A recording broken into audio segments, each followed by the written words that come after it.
Hi, welcome to our first webcast. And Dani and I, over the next 4 sessions, are going to be looking at leadership and remote working. The webcasts that we're running are basically to try and bridge the gap between academic research and management practice. There's a lot of myths that have emerged around leadership practice. So what we wanted to do is there's an enormous amount of really good, high quality academic research that leaders could be using in their day-to-day practice, and the HR people could be advising their managers to implement on a day-to-day basis as well. So what we want to do is design these highly practical sessions. So we've done the hard work of sifting through the academic research, and in each one of these sessions, we're going to be identifying the top 5 actions that leaders can take to address the specific issue that we're looking at. So in this particular session, we're going to be looking at what leaders can specifically do to support their people at this really important time. In the second session, what we're looking at is teams and what leaders can do to actually optimize their performance.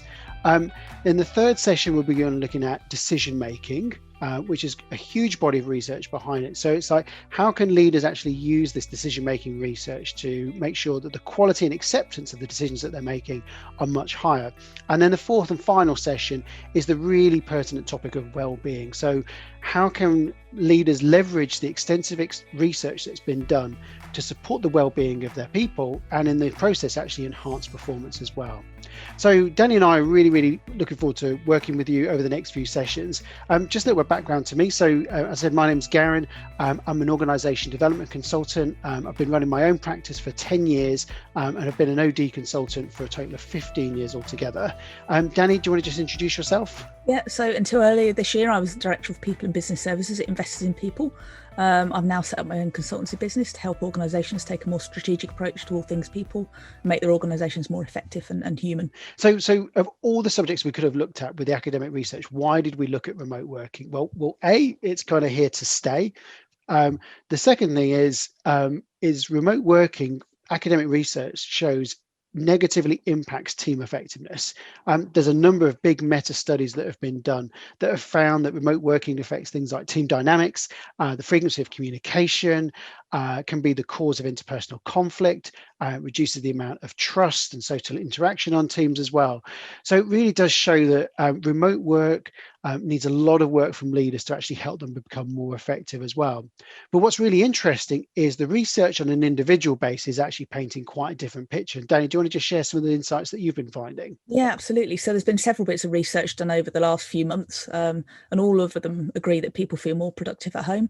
So I think the stats, about 80% or more of people feel they're at least as effective working from home as they were in the office before COVID. There are a few exceptions, kind of women with childcare responsibilities and low earners and people not in roles that are conducive to working from home. But the research also shows that people are just happier working from home. And that's pretty much all people across all age groups. Older people tend to be happier, and self-employed are kind of, there's not much difference in their happiness levels, but then a lot of those were working from home. One of the big factors is how connected people feel to organisations and colleagues. So the kind of reasons for this positive sentiment around working from home are the lack of commute and a better work-life balance. And interestingly, people aren't using that time purely for leisure. They're using it for leisure, they're using it for learning, and they're also using it to do more work. They like the flexibility, the obvious ones around childcare and caring, but also meeting business needs. So people are kind of starting work early in the day to work in one time zone, taking a break over the middle of the day to do their own thing, and then coming back online in the evening to work with a different time zone. People think their stress levels are lower, and for some people there's a belief that they're on a more even playing field in terms of opportunities, promotion and jobs, that geography's become less of a factor. The other interesting thing the research has shown is there's this two-way causal relationship between productivity and mental health when working from home. And we'll talk about well-being in session number 4, but basically it shows that a decline in mental health can affect productivity, but a decline in productivity can also affect mental health. So there's a real vested interest in making sure everybody can work productively and effectively, not only for their organisations, but for their own well-being. And I guess, obviously, as more people become vaccinated and more people return to work, but there'll still be that real kind of hybrid model, won't there, Dani, between those that are actually working purely remotely, some that are working kind of like a hybrid, and some of those are completely working in the office as well. So it's going to require a more sophisticated approach to leadership, isn't it? Yeah, absolutely. I think that the research, I think most people want to come back to the office office 2 days out of 5. There's very few people that want to be back in the office 5 days out of 5. So as managers and leaders, we're going to have to get used to that more complex way of working. And so I guess we're looking at, so we wanted to identify, what are the top 10 challenges that the research is actually identifying. So I guess I'm going to take you through the first 5 that I've seen. So there's within teams, one of the challenges that leaders will be finding is just reduced connection and engagement for employees. So, that's going to lead to a reduced sense of commitment to each other and the organization as well. So you may find that teams are finding it more difficult to collaborate, and less likely to cooperate as well as a result of that. Also that it's going to be more difficult to actually establish and build trust in teams as well. There'll be people joining organizations that have never actually met their colleagues in person. So as a manager, which one of the key things that they have to build in their teams is trust and loyalty, that's going to be even harder to actually do. So how do you go about doing that? The fourth one we wanted to look at as well as a challenge is the concerns around the fairness and level playing field between office and remote staff. So research often finds that remote staff feel they're missing out on what's actually happening in the office. Office-based staff often feel that they're picking up the slack from what people are from the remote workers. And also that performance evaluation, not necessarily the appraisal part, but just evaluating the performance of remote workers is much harder. So they actually find that there's a harsher judgment on the performance of remote workers than people that are present. And finally, one of the other key challenges that leaders are facing is the quality of decision making and also the pace of decision making as well. What are the 5 that you found, Dani? 5 that I've found. So the first one's around access to information. So there's just more information that people need, and it's more distributed in the virtual world. So that can be problematic. The next one's kind of a dilution or lack of clarity about culture and behavioural norms. So a lot of people are joining organisations having never been in the office and met their colleagues face to face. So how do they pick up on what the culture is? The third one's that conflict's more likely and much harder to spot.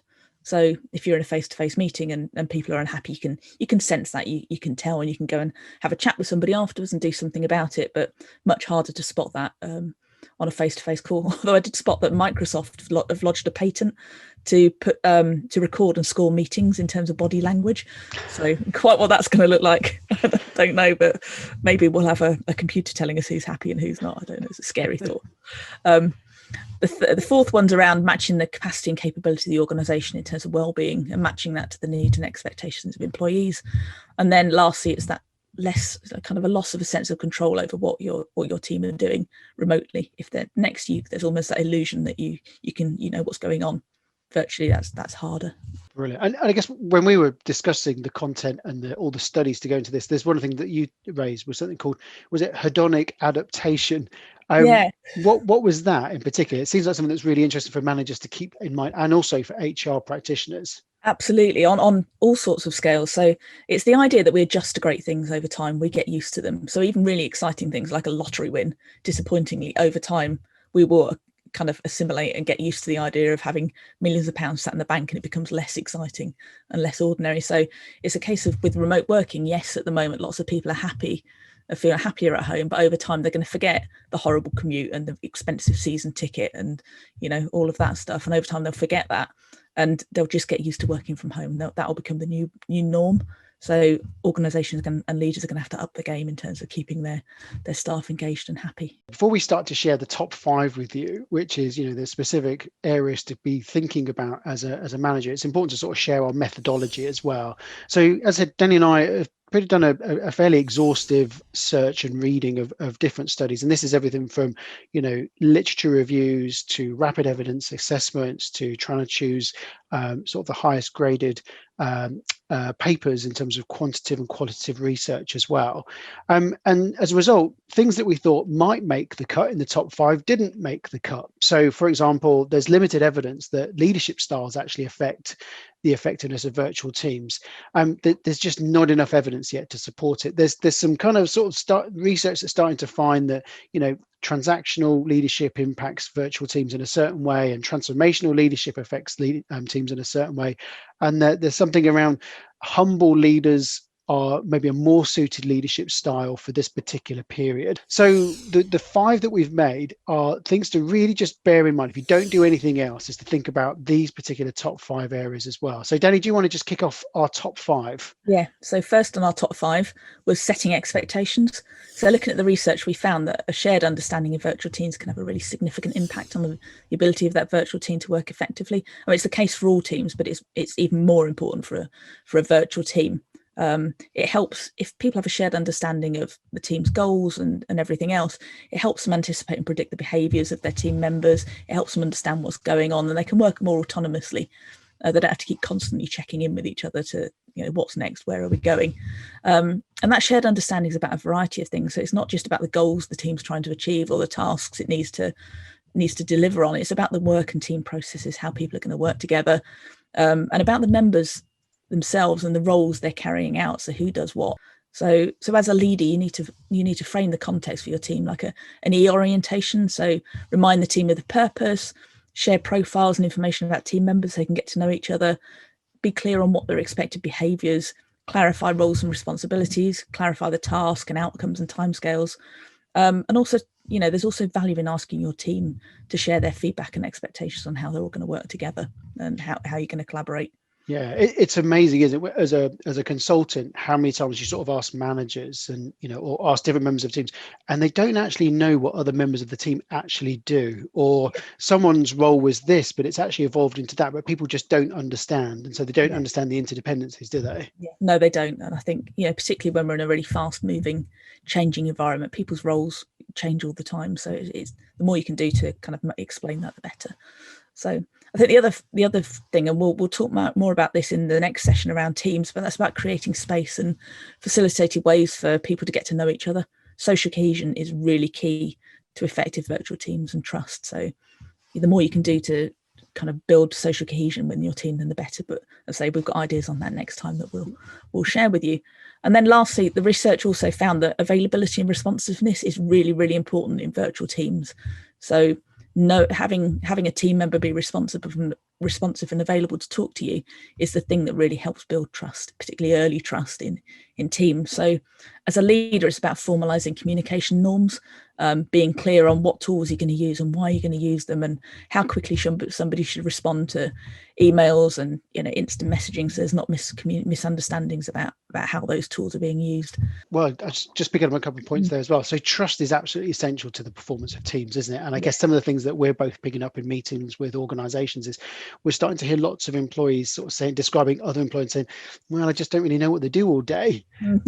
And that sort of absence of trust has a huge impact, doesn't it? Sometimes you get a manager who says they don't know what the team does all day, which is a whole other thing. That I have seen that today, actually.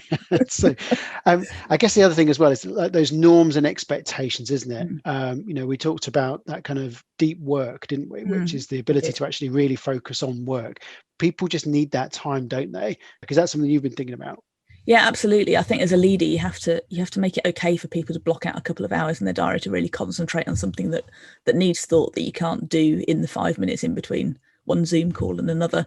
And I think unless you set that expectation with your team, people aren't going to do that. They're not going to know it's okay to block their diaries out and ignore Slack messages for a couple of hours to let them get on with the important work. And I think also there's quite a lot of psychological safety that's missing at the moment. People are seeing colleagues or people that worked a long time being made redundant. They're feeling so therefore they need to be seen to be working and being almost overly responsive as well. And that's getting in the way of actually doing the deep work, which is actually getting the work done at a high level, isn't it? Yeah, absolutely. And I think in the wellbeing session we can talk about presenteeism and the kind of pressures that places on people as well. That constantly being on and available. So number 2, that's a really strong start. So number 2 is it's all about the quality of communication from leaders. So the research really highlights that a differentiator for high performing and engaged teams during COVID has been basically the quality and perceived transparency of communication from leaders. So it's probably an indication of our times that studies have found that out of government, official news outlets and social media, employers are actually the most trusted source of information. So that's an incredible gift to employers, and it's really important to maintain that as well, but it's easily lost, isn't it?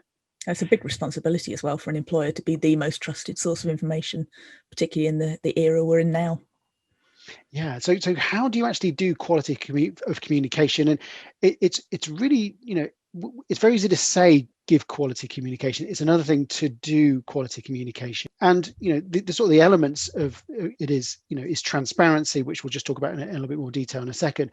But it's the ability to actually read the people that you're communicating to. So it's actually finding moments of human connection. So, not overly relying on written communication. So it's highly likely, if you've got a team of 6, for example, that you will have a blend of people maybe with a preference for introversion and a preference for extroversion. So people with a preference for introversion will often prefer to receive information in writing, which is great.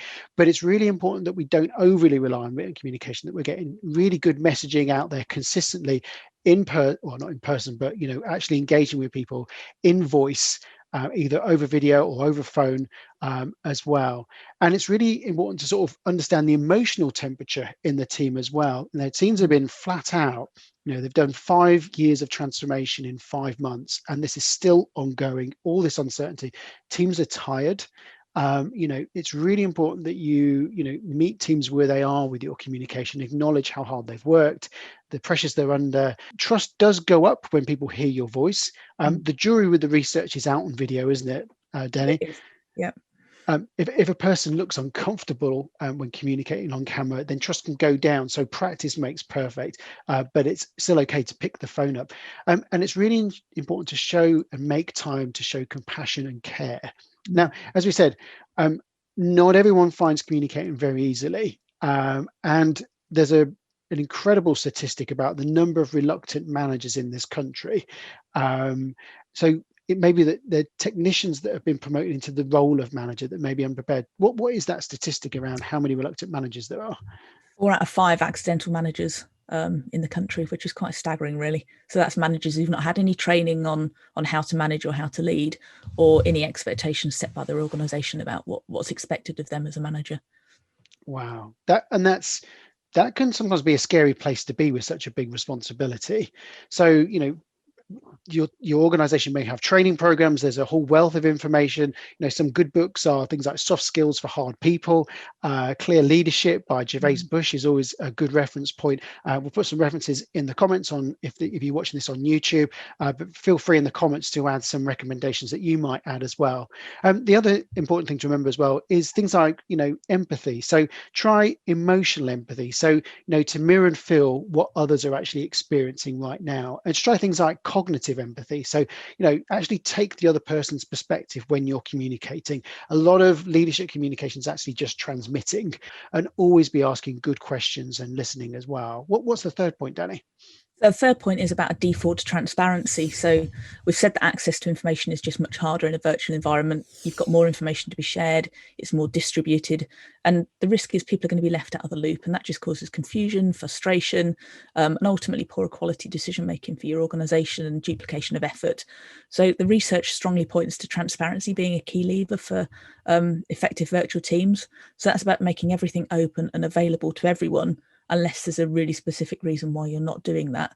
And that's kind of the flip, kind of the reverse, really, the way people are kind of tend to operate. So that's quite a mindset shift for a lot of organizations and leaders. So it's down to the leader really to role model that. It's about being really clear on expectations around information sharing, what needs to be shared, how you're going to share it and when. It's about establishing procedures for that and norms for communication. It's about, as a leader, it's about taking ownership for making sure that happens. So recognizing, rewarding when it does happen, monitoring and intervening when you see it's gone off track or something's not being shared in the way you were hoping, giving people the support and training they need to make that shift to a different way of working, and facilitating sharing of information of day-to-day activities, and being really transparent with each other about when things have gone off course. Because there's nothing that's going to erode trust more often. If you say you're going to do something by Tuesday and then, Wednesday rolls around and you still haven't done it Thursday, if you can just tell people earlier, then that sorts things out and builds trust. So the other thing in this arena is what's called asynchronous working. So the idea that you start to capture everything rather than doing it all by face-to-face or by Zoom, you start using kind of platforms to capture information in kind of written form. You're codifying workplace knowledge essentially, and creating some sort of knowledge bank of what you're working on. So there's certainly some of the remote only companies like Basecamp gets talked to a lot, and GitLab and Automatic, the company behind WordPress, they've adopted that approach. And I think one of them at least says if it's not written down, it doesn't exist. So that's quite an extreme version of things, but as you move to more virtual working, I think it's worth looking at that. So, and I guess the research is actually proposing managers. It's quite a sea change, isn't it? Because if we're talking about being transparent with information, there's a lot of information on managers' desks right now that maybe they'd be worried about scaring staff or overwhelming them or making them feel insecure. So the academic research is actually flipping that and saying, it's okay to disclose more of that. Is that right? Yeah, that's exactly what it's saying. So, and I think it's also important to realise that this default to transparency is not just about sharing task information. It's about sharing social information and contextual information about the environment and the culture. And as a leader, it's about thinking and working out loud. So being really explicit about the message you're trying to get across to your individuals or your team. Go overboard on explaining the rationale, because things are so easily misinterpreted when you're working virtually, and there's less informal opportunities to check up. So if you hear something in a meeting and you're not entirely sure what was meant, you've got that kind of chance as you leave the meeting to say, you said that, what did you mean? That doesn't happen when you're in a virtual environment. So if you leave people with gaps in their knowledge, they're going to fill them in on their own. We're programmed as humans to kind of make sense of things. So it's better as a leader to explain and give people the information to fill in the gaps rather than leave them to their own devices to come up with horror stories. I love that thought of working out loud.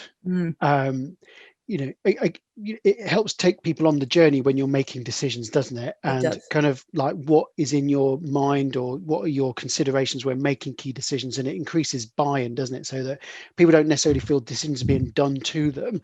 Absolutely. They're actually going with them, aren't they? Yeah, absolutely. And even if it's difficult news that you've got to share, the more open and transparent you can be, then the better people react. People don't like uncertainty. So give them as much certainty as you can, even if it's not great news. If anyone wants to take their reading any further, some really good stuff by Barry Oshry that looks at the importance of actually sharing your information and carving out responsibility and sharing that with your staff to empower them as well. Yeah, absolutely. And then just last point on default to transparency, it picks up the cultural and behavioural norms again. So the cultural and behavioural norms are less visible in a virtual world. So as a leader, you really have to step up and take responsibility for explaining the culture and the norms, making them explicit, name it when you see it operating in practice, codify it, get it written down, and tell stories that reinforce that culture so you can keep it alive even if you're not physically all together. So number 4, and something I'm madly committed to encourage all organizations and all leaders to really embrace, is leader as network broker. So it's quite a fancy term, but it's very simple. It's just that organizations, by their very nature, we like to divide people according to their specialism. So we have sales professionals here, finance professionals here, marketing professionals here. We kind of group them, and that makes complete sense as well. But what that means is often teams are very good at communicating within themselves. But when it comes to actually inter-team communication, that's where things start to fall down. So siloed teams are endemic across most organizations. Remote working is just rocket fuel to this.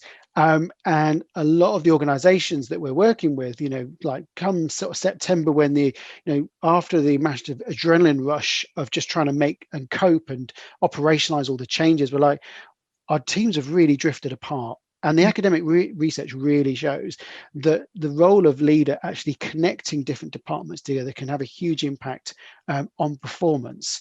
So some of the let's get tactical now. Some of the things that leaders can do to actually optimize their organizations is to reactivate those dormant ties, those relationships that have kind of just gone their separate ways just because we've been so busy today. It's about refreshing them. And it's also about reviewing your relationships. So what are the quality of the relationships? Give them a score out of 0 to 10. Ask them, what's the score that you would give our relationship out of 10 right now? And then look for specific examples. And that can help you focus your energies about which relationships to build on.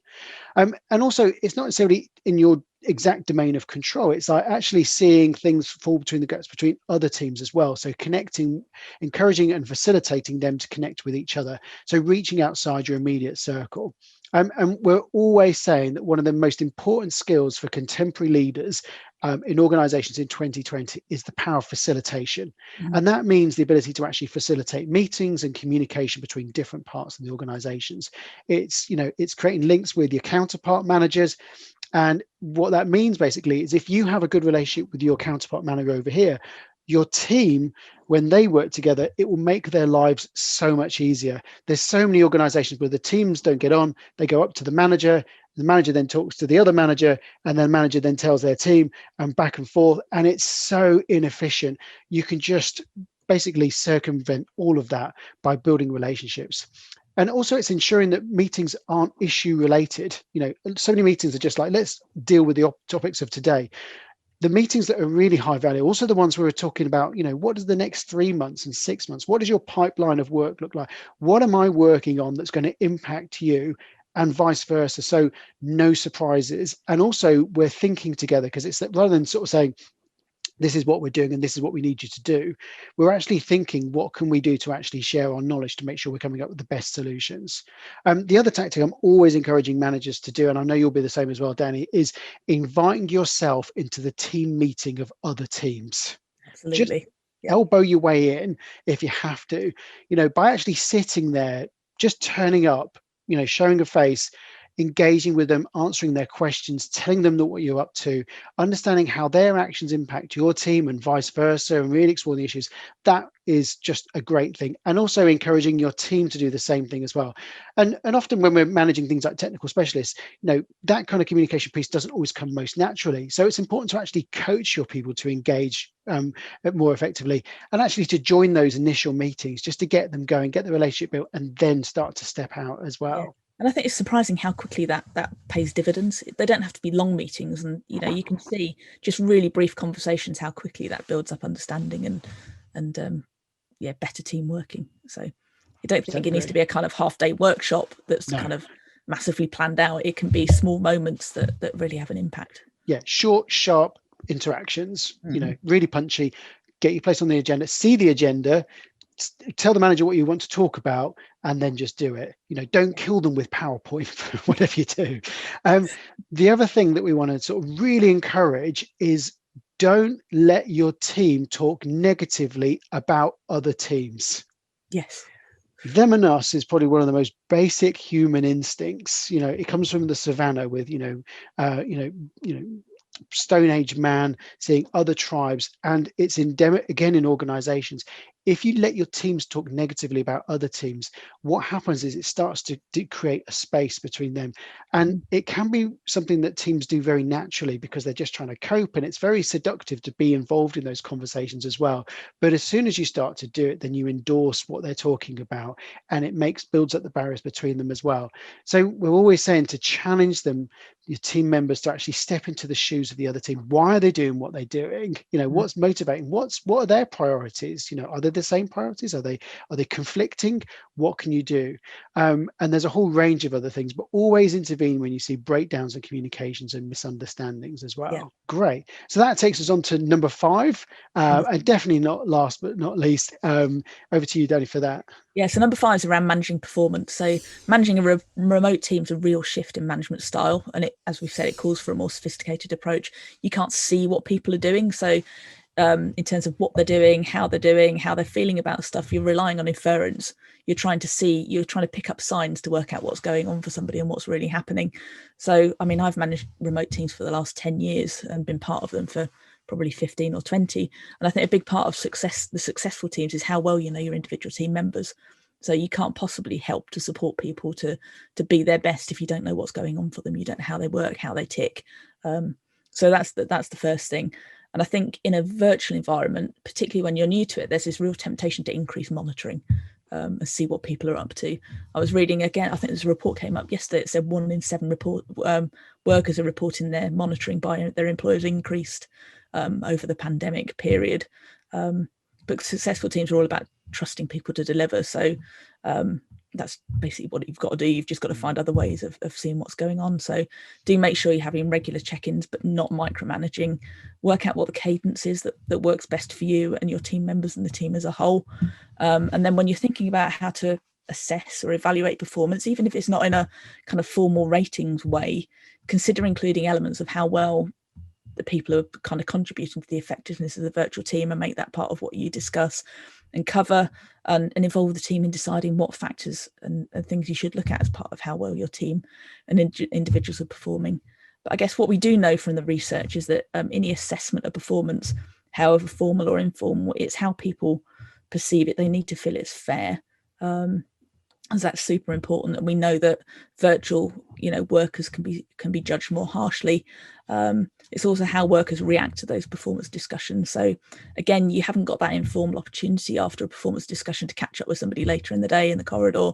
So do make time to pick up and say, we had a discussion this morning. How's that landed for you? Is there anything you want to talk about? And then just a bit about bias. So bias in performance processes and performance discussions isn't a new thing. But as we know, there's a tendency for remote workers to be judged more harshly. And that's a fairly natural human tendency. I think it goes back to what we were talking about earlier, that we're programmed to make sense of situations when there are gaps in our knowledge. So if we're not seeing what somebody's doing day in, day out, we kind of fill in the gaps with our own stories. So I think there's a couple of things to be aware of that the research has thrown up about performance ratings. And one study found that ratings of our own performance in the virtual setting, we tend to be a bit more optimistic and positive than perhaps reality would suggest.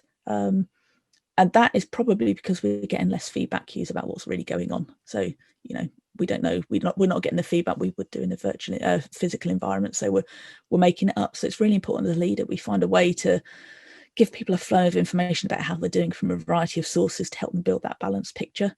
And also make time for the team to reflect on how the team's performing and focus on how they're going to learn and improve. And I guess that other thing as well, is it about in terms of positive reinforcement, isn't it? It's, because you are working remotely, I think it's kind of sort of quoting, this is sort of classic Ken Blanchard, which is going back years and years now, isn't it? But it's actually catching your people in the act of doing the right thing, isn't it? Yeah. And giving that feedback, but you have to go and look for it, because working remotely, it just won't present itself with it. So it's being really clear on the kind of good performance that you're looking for, and then finding specific examples and feeding back to them, but also feeding back to the team as well, so they can all see that's exactly the kind of behaviors you're trying to encourage. Yeah, absolutely. So that is our top 5. So just a quick recap of the top 5. So number 1 is setting expectations. Number 2 is quality of communication. Number 3 is defaulting to transparency. Number 4 is the leader as network broker. And number 5 is the importance of performance evaluation.